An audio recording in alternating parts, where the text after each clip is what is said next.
Alyssa Slotkin asked a simple yes or no. Did Pete Hegseth authorize military force against protesters? He dodged. That silence should chill every American who values civilian oversight. Thank you, Chairman. Mr. Secretary, I said in your hearing, when you had your confirmation hearing, that my biggest concern with you at the helm was the potential use of the military in ways that contradict the Constitution or that taint what I hope we all want, which is an apolitical military.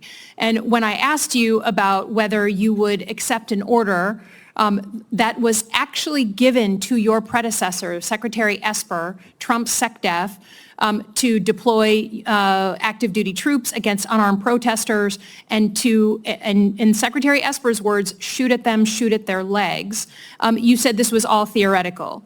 Here we are, a few months later, you've deployed 4,700 troops to Los Angeles and against the wishes of the governor. And my colleague across the aisle was right. It is the first time since 1965 that we have deployed Guard troops without the permission of the governor. In all the instances he laid out, the president had sent in the military to protect protesters, not against the protesters. So you may dismiss it, but I feel like this is a fundamental issue of American democracy. If you love your country and you want an apolitical military, then it should be the last resort, not the first resort in our country to use them.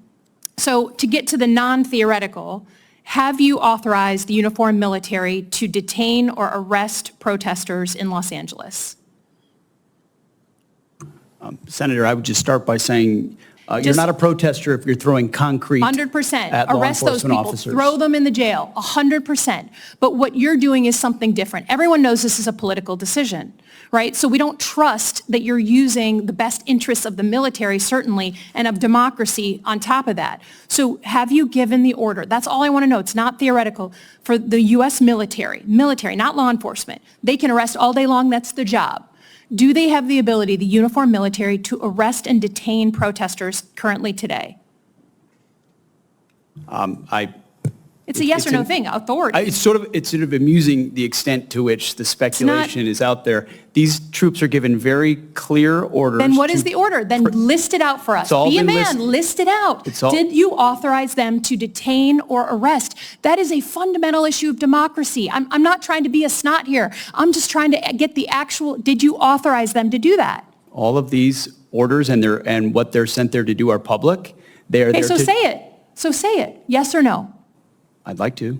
Please, yes or no? As I've said time and time again through interruption, they're there to protect law enforcement, do they have ICE the ability officers to arrest? who are trying to do their job, deporting illegals who were allowed in by the previous administration. So they cannot arrest and detain citizens of the United States, the uniformed military. As we've stated, if necessary, in their own self-defense, they could temporarily detain and hand over to ICE. But there's no arresting going on. And you know this better than you're trying to play political games. There's no arresting of U.S. personnel. Of the U.S. military against members of the protest. Have you authorized U.S. military cyber tools to investigate people participating in these protests? Yes or no? Certainly in no way that I'd be aware of. Okay, that's good. I love that answer. That's great. Have you given the order to be able to shoot at unarmed protesters in any way? I'm just asking the question. Don't laugh. Like the whole country. And by the way, my colleagues across the aisle. What is that based on? What evidence would you have that an order like that has ever been given? It is based on Donald Trump giving that order to your predecessor, to a Republican Secretary of Defense, who I give a lot of credit to because he didn't accept the order. He had more guts and balls than you because he said, I'm not going to send in the uniformed military to do something that I know in my gut isn't right. He was asked to shoot at their legs. He wrote that in his book. That's not hearsay. So your poo-pooing of this, it just shows you don't understand who we are as a country, who we are. And all of my colleagues across the aisle, especially the ones that served, should want an apolitical military and not want citizens to be scared of their own military. I love the military. I served alongside my whole life, so I'm worried about you tainting it. Have you given the order? Have you given the order that they can use lethal force against I want the answer to be no. Please tell me it's no. Have you given the order? Senator, I'd be careful what you read in books and believing it, except for the Bible. Oh my God. So your former predecessor, I guess that's not enough for you. Okay, on Iran. I don't think there's a debate, there's like a cat fight going on in your own party about whether to go after Iran. Have you commissioned any day after planning? So any force protection, any use of ground troops in Iran, any cost assessments? Because I don't think we doubt what we can do as a country in the attack. It's the day after with Iraq and Afghanistan that so many of us have learned to be so deeply concerned about. Have you authorized day after planning? As I've said, we have plans for everything, Senator. Okay.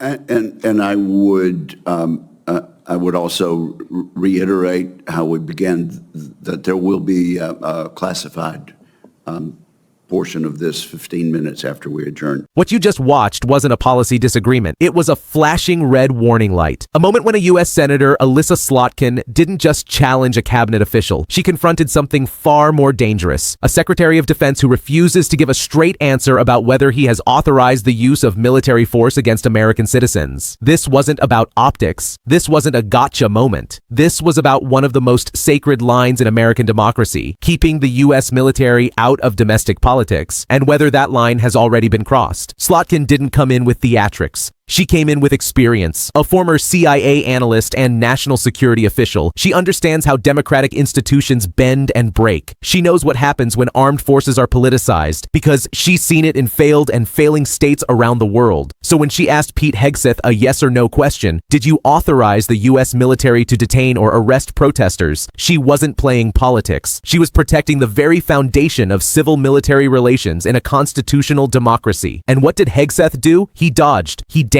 He turned the question into a debate about immigration, crime, anything but the actual issue on the table. He refused to give a direct answer to one of the most critical questions a Secretary of Defense could be asked. Did you use the military to target unarmed Americans exercising their First Amendment rights? Let's be clear, this isn't just inappropriate, it's chilling. Because when the head of the Department of Defense can't, or won't, answer whether he's deployed troops against civilians, the signal to the public is clear. Transparency and accountability no longer apply at the top. And when Slotkin pressed harder, did you authorize lethal force? The moment turned from evasive to surreal. Hegseth laughed. He smirked, as if the very idea of such an order was absurd. Except it wasn't. This wasn't a theoretical scenario. This isn't alarmism. It's documented history. Former Secretary of Defense Mark Esper wrote in his book that President Trump told him to shoot protesters in the legs. That's not speculation. That's firsthand testimony from the last man to hold the job Hegseth now occupies. So when Hegseth acts like this is a ridiculous question, he's not just dodging the truth, he's pretending the past didn't happen. Slotkin wasn't just asking questions, she was drawing a line, a constitutional line. The military does not exist to serve a president's political agenda. It does not get to be used as a domestic police force, and it certainly does not get to detain or harm protesters on American soil unless the strictest legal thresholds are met, thresholds that require catastrophic conditions, not political inconvenience. And let's talk about those thresholds. Deploying 4,700 troops to Los Angeles without the governor's consent is not routine. It's not standard procedure. It's a constitutional gray zone bordering on abuse of power. Troops don't just move into American cities on a whim. There are supposed to be clear mission objectives, written orders, legal authorizations, and public accountability. But instead, we got silence. We got stonewalling. We got a Secretary of Defense who looked like he was hoping the moment would just pass by without consequences. This is how democratic backsliding happens. Not with tanks in the street overnight, but with slow, quiet normalization of the unacceptable. First, the military is politicized. Then it's used selectively. Then questions about its deployment become classified or pending litigation or not the proper forum. Before you know it, there's no accountability left at all. Slotkin's refusal to let this go is the example we need because she understands the stakes aren't abstract. They're real. Every time a cabinet member refuses to answer whether force has been used against Americans, it chips away at civilian trust in the military. It pushes us one step closer to authoritarian practice. This isn't about left or right. This is about law and power, and whether they still operate in the right order. Slotkin reminded every American watching that loyalty to the Constitution is non-negotiable. That public service means public answers, and that no one, no matter how powerful, gets to erase history, ignore legal standards, or laugh off questions about lethal force. So if you care about democracy, about the Constitution, about keeping the military out of politics, this is not the moment to tune out. This is the moment to pay attention, to demand answers, and to refuse to let silence become the new norm. Because once accountability becomes optional, so does freedom. If you want more breakdowns like this, real context, real consequences, and real truth, make sure to follow, subscribe, and share this with someone who still believes democracy is worth protecting. Because this is how we hold the line. This is how we stay informed. And this is how we protect what matters. Alyssa Slotkin asked a simple yes or no. Did Pete Hegseth authorize military force against protesters? He dodged. That silence should chill every American who values civilian oversight.